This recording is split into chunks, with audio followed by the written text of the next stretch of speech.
get us started field. Mike, you talked Saturday about giving up more home runs than base hits on defense. When you look at all the explosive plays you guys are giving up, is there a common theme, or is it a few things that need to get fixed? Yeah, the biggest thing, because I thought we played really hard, and I also thought we improved because I think we've been disjointed on defense and we haven't totally grasped an identity, and some of that has to do with I don't think that we did a great job of giving a clear message in camp, and then, of course, we have the coming and going with Tracy, and so then, we're trying to make up for lost time, and then pretty much a byproduct of playing with 9 instead of 11. 9 guys would do real well, and then whether it's a miscommunication or somebody out of position or whatever, and, because most of these plays, you got the initial guy and then somebody over the top or whatever, and then, some guy slips and the other guy's out of position. So I think we just got to refine our skills, and I think, we simplified a lot of things, which I think was beneficial. But we have to kind of get used to that. We have to keep doing it for a while. How do you think the combination of having Rock in the press box and Darcel down on the field worked out for you guys? I think it created a lot more energy. I think the communication was better. I think we lined up better, and I thought we had a lot more energy on the sideline.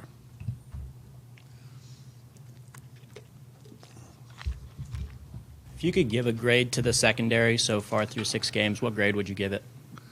Well, I don't do a lot of grades. You just try to do the best that you can. I think that we have a lot more to offer there, and I think that we need to define guys' positions there, and then. But I think that the upside's huge. I think they can play better than they are by a significant margin. Coach, it's been, I think, 2.5 games since the defense created a turnover. What do they need to do and able to create more turnovers and get the ball back to the offense?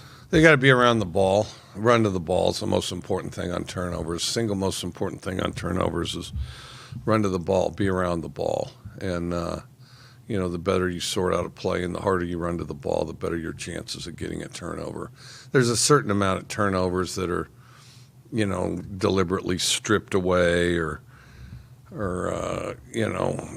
somebody reads it perfectly or something like that. But most of them are byproducts of being around the ball and somewhat unexpected. But just, what is expected is if you're around the ball the whole time that the odds of something good happening for you are pretty high. And we got to do a better job of being around the ball. And I thought we did a better job last week. Didn't get a turnover, but we did a better job last week. Actually, it's debatable whether we got a turnover. And then be around the ball is the biggest thing.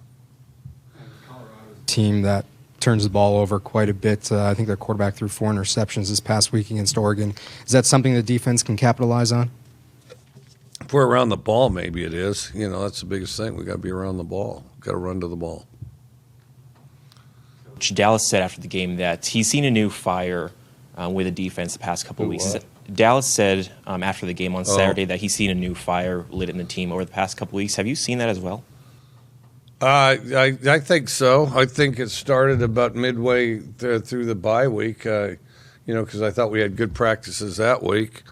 And then, I thought we had good practices last week. We just have to have the ability to not give up the big play. And then there's more things we can capitalize on offense, too. And with Colorado, they have a pretty big play weapon in Chenault. How big of a game plan do you expect? How big of a part of the game plan do you expect him to be? Pretty big. He was last year when we played him. He's a key guy and is explosive. Bigger guy than people realize.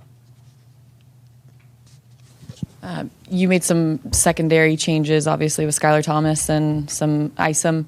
How did you feel they performed in those positions, and do you want to keep them there going forward? I thought it was mixed. And defensively, they're evaluating all that stuff right now. And overall, just offensively, missing Arconato still, but how do you feel like offensively after you looked at tape that they looked against Arizona State? I thought we were pretty productive. The biggest thing, we get in our own way and do dumb things. from time to time. I mean, we there was never a point where we didn't move the ball, but then there's points where all you got to do is make a routine play and we do something dumb. And we just have to be tough enough to be consistent and not do something dumb on offense. And after kind of that heartbreaking loss where Jaden Daniels runs into the end zone, wins the game, what do you go into the locker room telling your team, and what do you kind of tell them this week to get back on track? Well, you just have to evaluate it honestly, which is the fact that we played extremely hard. For the most part, we played well, but we have to be disciplined enough to not give up big plays. And, we're a team that can do a pretty good job doing the same thing 4 times, maybe 5, but then the 6th time, we take our eye off of what we're doing. I mean, we've got to be disciplined enough to do it all the time, because we're not a group that goes out there and overwhelms somebody with talent and overpowers people. I mean, we've always won games around here because we were tougher than our opponents, and and we've got to get back to that, and everybody's got to realize that and embrace it. There's none of this where we just show up out there and people roll over. That's never been that way here. I mean, this has always been a deal where you scratch and claw for everything you have. That's why almost nobody that's been here for a significant amount of time has got a winning record here. There's almost nobody, and because you got to maintain that mentality and that edge, and you got to do it all the time. And if you don't, you're not going to win. So we got to do it the old-fashioned way instead of and too tempting. It's too tempting oftentimes in sports to act like you've arrived somewhere, or you've achieved something, or you get some point of relaxation because of what you did in the past, or you've earned it and you deserved it. Well, that doesn't apply to us, because we're not one of those teams that has a soft schedule, and 2 is good enough that we can just go out there and overpower somebody and play bad. So anything like that, that front runner stuff, we got to get out of our head. And defensively, you were looking for leaders to step up. You had Darcel McBath hopefully bringing energy to that sideline, but did you notice any guys on defense step up and get more vocal or more inspirational, I guess? I think some. I think that Darcel and Rock, and I think our coaches are doing a pretty good job. We need more out of the players on that. We've got kind of a quiet group. Some will do some good things or lead by example, but there's got to be we need a few alpha guys in there that kind of lead the charge and are a little more assertive about their role and things like that. And we got to do whatever we can as coaches to develop that.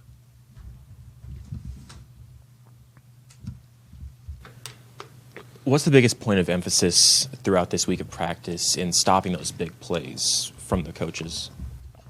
You just got to refine your technique and where your eyes are and keep doing the same things, just do it better. You kind of continue to evaluate the exposition every week, just as far as who's playing better in practice between Tay and Calvin especially? Yes, we will. Yeah. From Calvin on Saturday? Thought he played good. Thought Rod played good too. Yeah. Any questions on the phone line for Coach Leach? Questions on the phone line?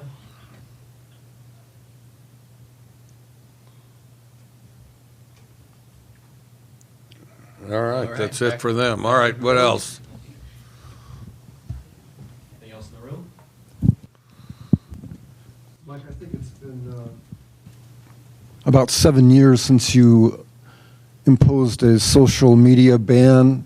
Does this team remind you in any way of your first team here? A little, but not so much. The first time we did it, one, I thought they were distracted with it, and then they were also saying some things that were kind of detrimental to themselves, to be perfectly honest. Like out of context stuff, like whether it's a line from a song or some kind of saying or something that's fashionable, they put it down. Of course, the guy at IBM that's thinking about hiring them in a year and a half looks at it and thinks that that's what they said, and that's what they think, And but then the other thing is, I do think it was a distraction. I've thought about it for quite some time, not just them, but myself as well. And then, in hindsight, I wished I'd done it in camp. The day we go to camp, then I wish I'd done it then. Has it been a couple of weeks since you imposed that? Was it after the? Yeah, I believe so. Let me think about that. One. I think it's been 2. I think it's been 2. After the Utah game. You'll have to do the math. Yeah, something like that. But it's actually been quite refreshing to me, because I'll tell you this. Then I end up using my phone less just because I'm not touching it as much, and it's really been a pretty good deal. It's been a nice little vacation. And so love it or hate it, those our team's on a vacation from it or two. And some actually like it. It was interesting. We had 12 guys, talked to 12 guys. 5 of them thought it was a great idea, which was amazing to me. That surprised me. You consulted 12 players to see if it was something that would help the team? Oh, I didn't ask. I didn't ask. I mean, ask was something I did when I was their age, okay? Because somebody's got to, have the direction, right, wrong, or indifferent. Somebody's got to set the course, and just ask for their thoughts, and so it wasn't even asked specifically on that, but yes, several of them brought it up specifically and thought it was a good deal, and I will say that surprised me. It wouldn't have changed what I thought about it or what I was going to do, but it did surprise me. How exactly do you guys enforce that? And is it just restricting guys from posting things? Everybody's on the thing all the time. The only guys that can post are coaches if it's recruiting related, So we have to maintain the recruiting effort. But, everybody's lifted enough weights, studied enough film, coached enough drills, ran enough drills that I think we can survive without it for until after the bowl. I don't know why we couldn't. And whether we can or not, well, we're going to. When you look at the Colorado-Oregon game last week and Oregon's rushing attack against Colorado, what kind of confidence does that give you in Max, Dion, Clay, those guys in the rushing attack, and possibility of more balanced attack from you guys this week? So we were very balanced last week. As a matter of fact, we were extremely balanced. I don't have the things in front of me, but if you look up the stats for yards we had out of Z, we were a little unbalanced from the standpoint we had more yards out of Z than I think any other position. Both H and Y contributed.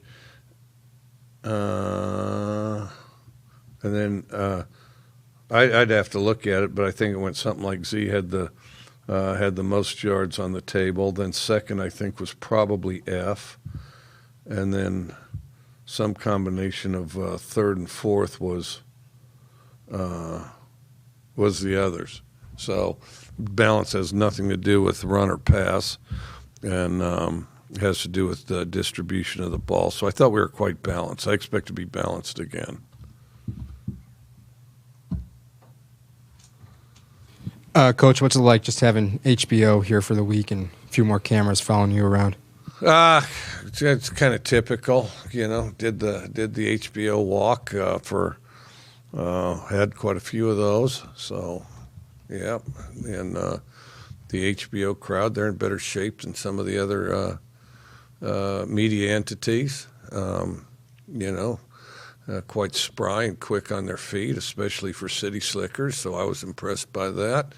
And then, because some don't make it all the way up the hill, but they did an incredibly admirable job. Probably Of course, Chantel Jennings invented this whole idea of doing the walk, which I thought she was out of her mind when she first suggested it. But then a lot of people, it was quite popular. We went by Cafe Moro, as we always do. And I would have to say that, and these guys had a whole fleet, but they were probably second only to Brock Heward as far as bouncing up that hill. And Brock, of course, doesn't take a rocket scientist to look at him. He's got an eye on his exercise in the mirror a little bit and plans to bounce around, and made sure he bounded up the hill and tried to give the impression that he could go a little further if he needed to, and I think he could have. But, the HBO guys weren't ready to take a knee either, so I thought they were impressive. What are you hoping people who watch the show see from these cameras following the team around? I'm really not hoping much anything. I hope they see our program. I hope they enjoy what they see. I hope that they, get, somewhat familiar with our team and our players in Pullman without being a distraction. The without being distraction is probably the number one consideration. And then I think that, so I think it's good for the school, good for everybody, hopefully good for them. But, biggest thing, we got to go about our business and not be distracted. And if we don't go about our business, it's not a true picture of what we're doing anyway. So, we just go onward and upward with it, You said having no social media is kind of a mini vacation for you, but is there another outlet that you use to kind of get your thoughts and mystery tweets out?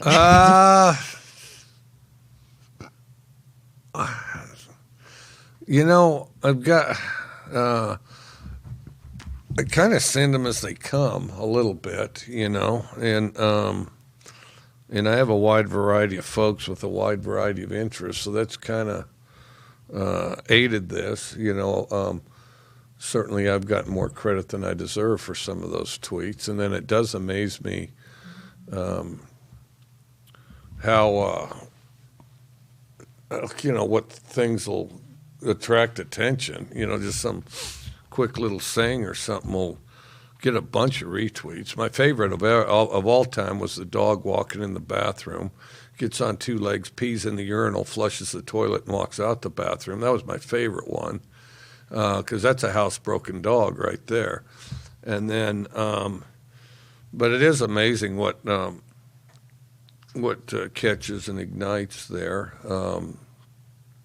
I don't know. It was more of a deal where I would just tweet something and then try to politely retweet other stuff if to be supportive of if I ran across it. But then, once in a while, if something went crazy, it's like, who'd be interested in this? Fine, I tweeted it, so I'm thinking, all right, 5 people retweet the thing, right? And some would just take off, and I'll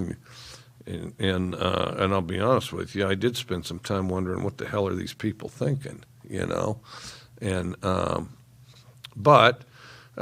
I just this time of year presents its own challenges. It's plenty busy, just watch a bunch of film and try to get better. Last chance on the phone line for Coach. Any questions on the phone for Coach Leach? I'm good, thanks. Well, we haven't even heard from you, so all right, here we go. What else? Anything else? Last chance in the room.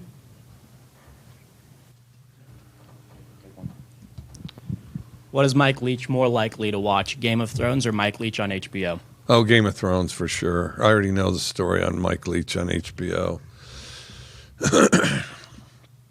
With all due respect to HBO, I'd watch somebody else before I'd watch me because I already know how my deal comes out, All right,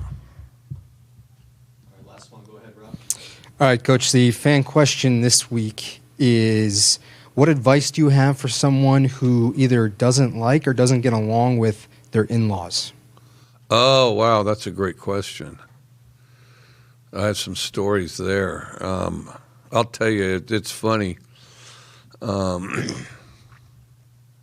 Yeah. So I married. I married the youngest daughter of 5 girls.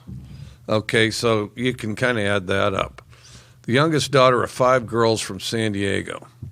Okay, and then I'm the oldest of 6 kids from Wyoming. So that's a little bit of cross-culture stuff, okay? And then my father-in-law, he was a college professor, and kind of all the things that went along with that. And then, so we didn't exactly have the same point of view on a number of things. And then to exacerbate the situation, I was going to law school at the time. And, as you're going to law school, you're just kind of conditioned to scrutinize and argue nearly everything. And, you can argue about the back of a cereal box if you're just sitting there with somebody, And so, first-year law students are pretty annoying to begin with. And so, we used to go back and forth, family discussions. I'll tell you the biggest thing is over time, everybody kind of gravitates towards the center, towards one another a little bit. Or, I mean, that's how it seemed to me. And then, my mother-in-law's fantastic, and Darlene Rainey, who's a Psycho Coug fan, and so's my wife. And then, but the funny thing is for all the stories I have that would make a good book, and I certainly wouldn't want to hurt anybody's feelings. And the thing is they, because nearly everybody's had similar experiences, and they could write a book about son-in-laws too, I'm absolutely certain. And then kind of reminds me of this, I think the title of the book, it's worth reading. I think I could do an even better one on my dad, though. The book's called Funny Shit My Dad Says, or something like that. Have you ever heard of that? Is that a book? Anyway, get it. I think it's called Funny Shit My Dad Says. Okay, and it's pretty much worth reading. And as you read it, you'll think of stuff that your own parents or in-laws said. And then with that said, and what I really should have done as I read it, as things came to mind, I should have jotted it down and did my own book on it, because I could do a good one, I promise you. And but the biggest thing with in-laws, I think, is one, because try to have home field advantage, okay? Because home field advantage is critical, but at times you're not going to have home field advantage. So always have an escape option, okay? Be polite, do what you can, have a well-placed TV set, hopefully in a separate room. But if that's not the case, have some errand or something urgent that you need to do or shop for or check out, that type of thing. And then, and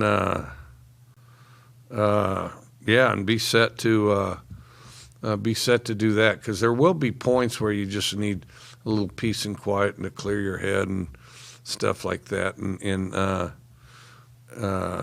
One funny thing is, I'll take you to dinner. Let's go to dinner. I'll take you to dinner. All right, and with all due respect to McDonald's, that just is not my food. That is not my favorite. Never has been, even as a child. So we pull into McDonald's, and it's McDonald's buy your own. And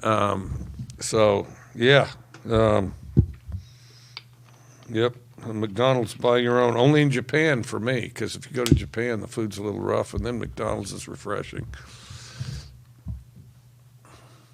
Anything else for Coach? All right, thank you, Coach. All right, thank you.